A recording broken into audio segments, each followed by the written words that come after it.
Thank you for joining me today on the Bold Lines podcast. Today, we're going to be talking about how the state of Oregon recriminalized drug use.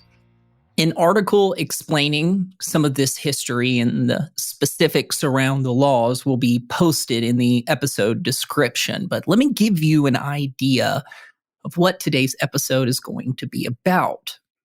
Oregon has been this progressive thought leader in many different social dynamics or concerns.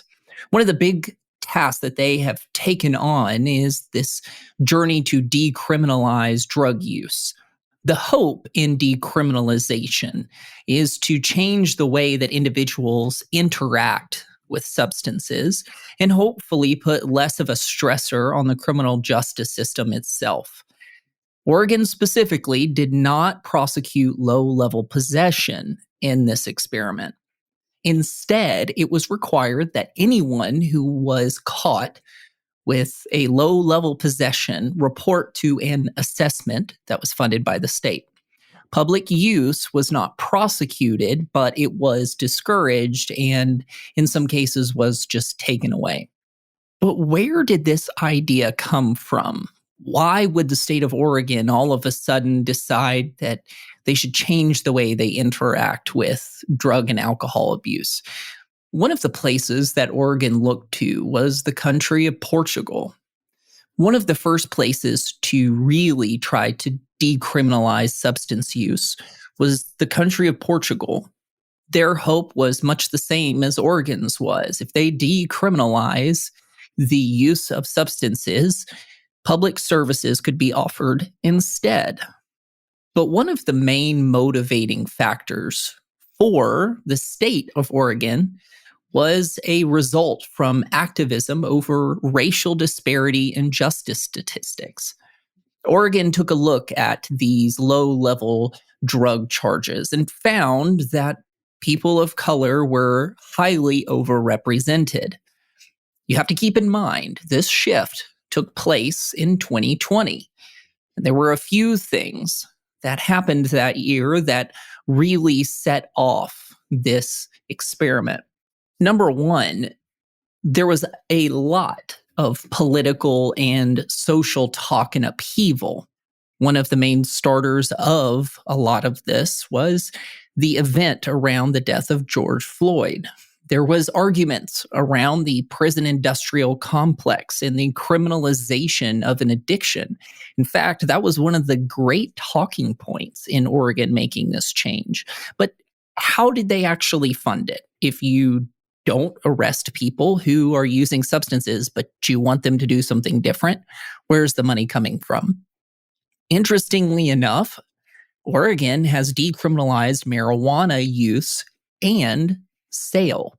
So those taxes that the government could levy from marijuana sales actually funded this experiment.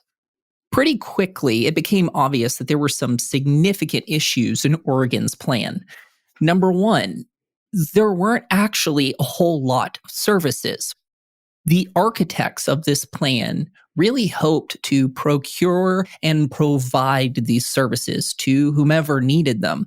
The issue was there wasn't really a whole lot of people that could or were willing to provide it. Along with the lack of services came this newer drug at the time, fentanyl. Now, there are some big issues with fentanyl if you are unaware. It is an opioid. It is chemically created in a lab, and it is significantly more potent than heroin.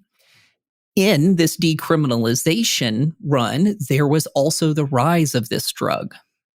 Coupled with a decriminalization approach, all of a sudden, fentanyl became very prolific in the area, and no one really stopped it.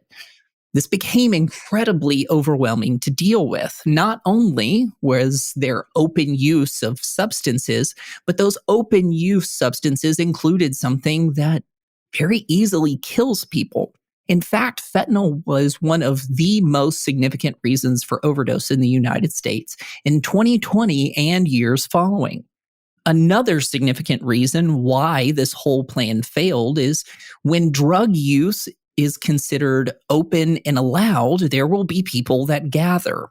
It's not the nicest thing to truly consider, but when you incentivize the use of something, others will travel to take part. And those that were addicted to substances but would rather not experience the consequences migrated to Oregon. Now, they didn't move from Maine. Usually, neighboring states are the ones who have people leave.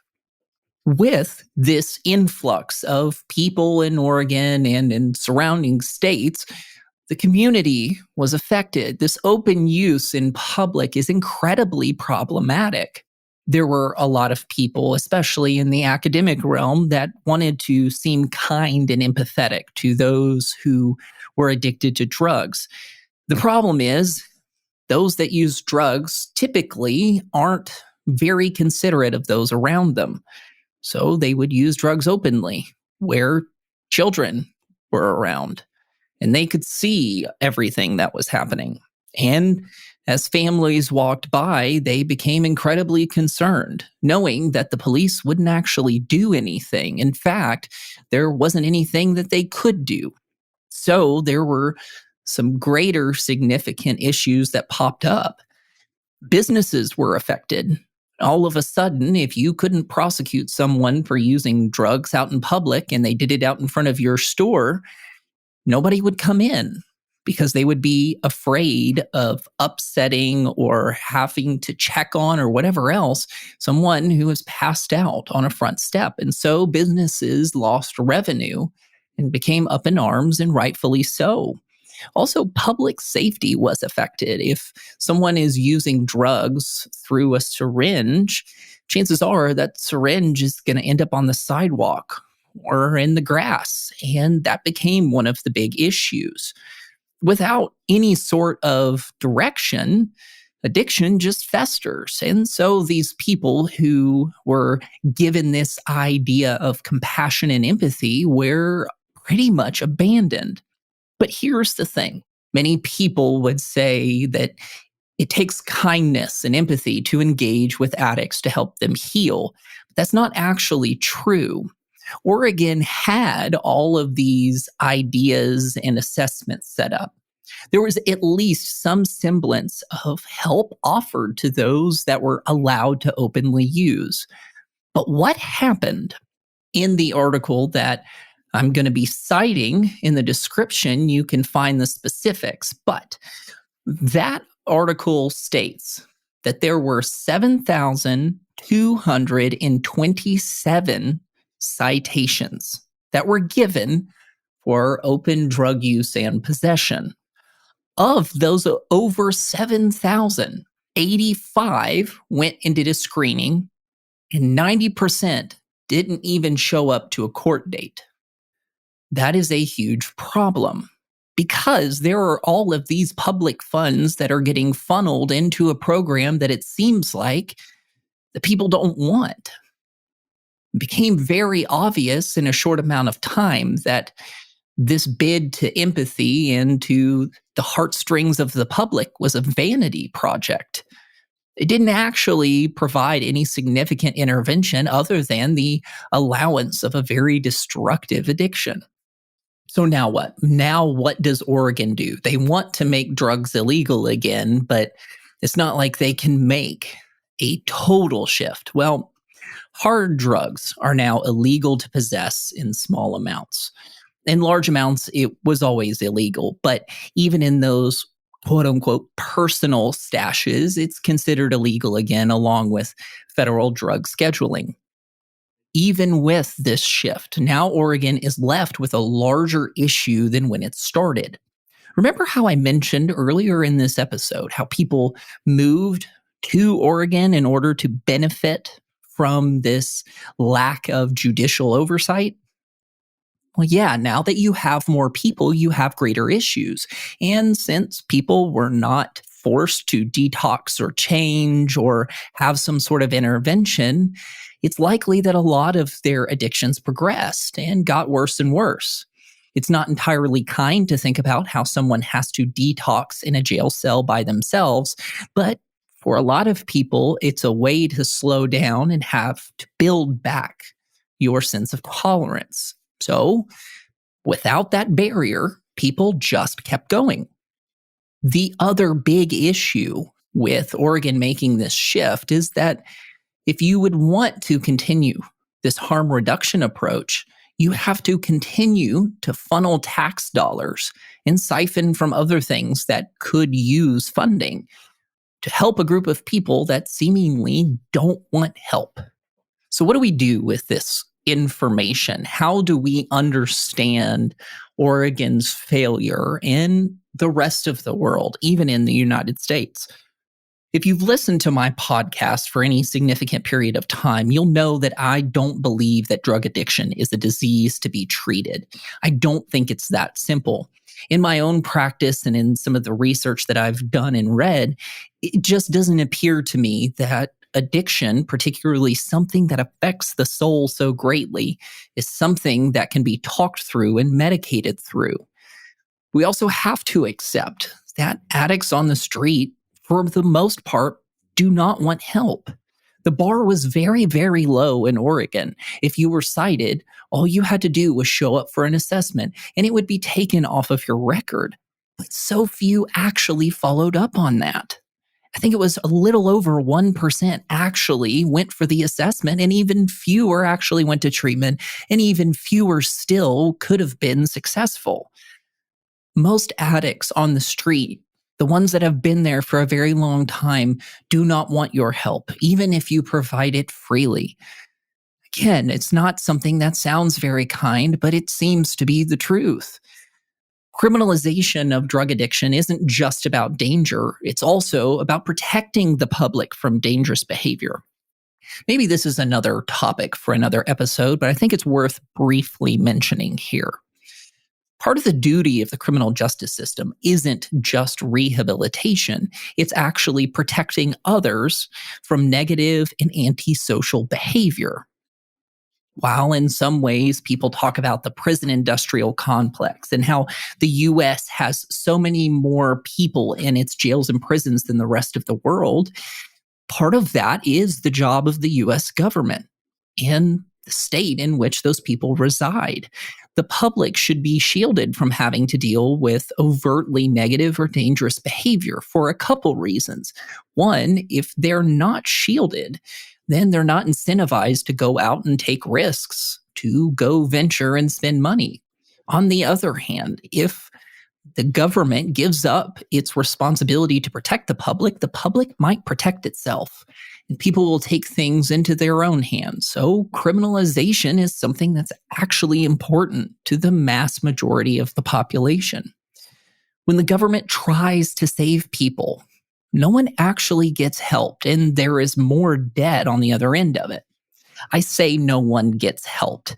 I'm sure there are people who have benefited from it, but it seems at large, those who go to this sort of government programming as a sense of hope and future direction often find themselves confused and saddened to come out on the other end and see that the government isn't really the thing that helps people change.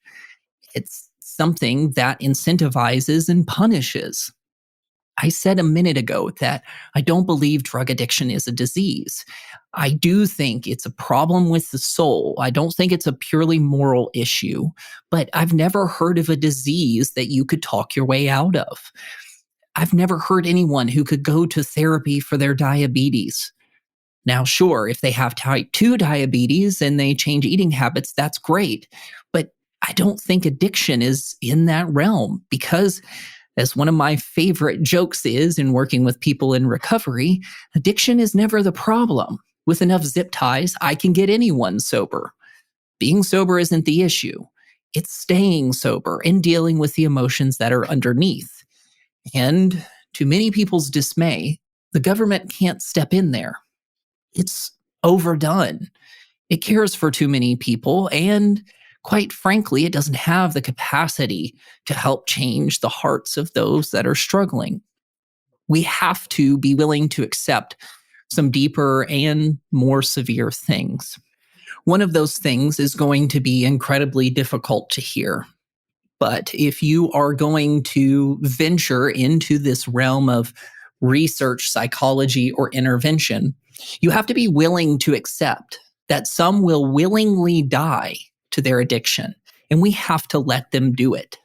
It sounds very callous, but if you go around caring for every single person who's an addict and you try to change all of their hearts and their minds and their hope to heal their souls, you will die along the way because you can't do it.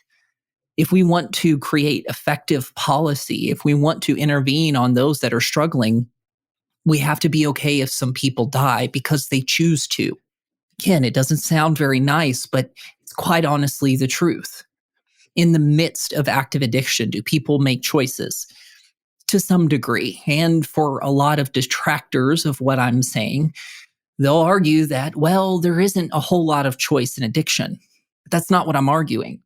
If someone has made choices along the way over the course of their life, and they have been led to the point of being on the street in active addiction, and they do not want help, it is not the job of everyone else around them to save them, because chances are they don't want it.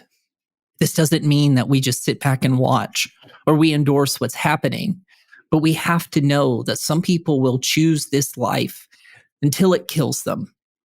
And it's sad to say, it's not something that I ever want to watch happen, but it's the truth. Some people will reject all help, and they know that it will probably kill them, but they'll take the injection anyway. They'll take the powder anyway. They'll take the drink anyway. They know that they're rolling the dice every time they do it, but they'll do it again and again and again. And we have to stop having so much empathy that we can't actually help the people that want to be helped. And so if we were to learn from Oregon, if we were to try to gain something useful, my hope would be that we as a society can be okay not helping people who don't want help, not helping people who don't want to make sacrifices or don't want to even admit that they're wrong, but help those who are willing to be humble and engage in what's needed, who are willing to do the work or struggle through the steps. Those people, I think, are worth the money.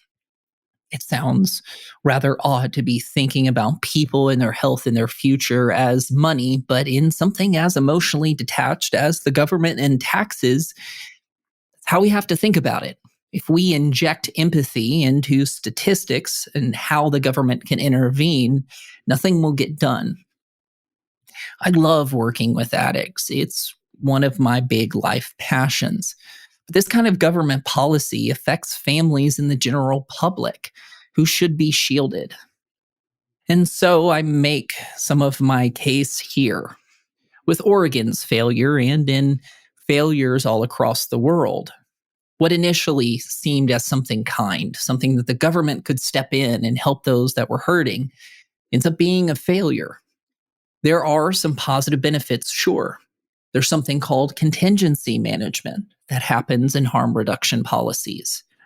Some groups will admit that harm reduction in forms of needle exchanges or safe injection sites are not that helpful in terms of drug use, but they will reduce rates of things like HIV and Hep C. Because if you get clean needles, you're not going to get those things. But chances are drug use isn't going to change all that much. So what do we do with all of this information? This might be trying to drink from a fire hose. If you've never heard any of these arguments or policies, if you're someone just listening on the sidelines, I hope that you take the chance to consider that addiction might be more than just a set of behaviors. That the government can't actually change the hearts of people as much as we would like to use the government as a scolding parent. People who are full-blown addicts and been on the streets for years are highly likely to never change, especially if it's some faceless entity called the US government or the state of Oregon. True change is incredibly difficult and it takes a lot of work. It's very intricate, and a lot of people are going to die, and we have to accept that if we want to help those who actually want to be helped. Thank you for listening today. I know this was a difficult topic to get through. If you feel like this information was informative, helpful, or could give someone else a sense of direction in this debate, please share the episode or leave a tip to help pay for the production of this podcast. Next week, we're going to be talking about the different ways to love people and what that means in a family and relationship context. So let's continue to embrace honesty and walk towards healing.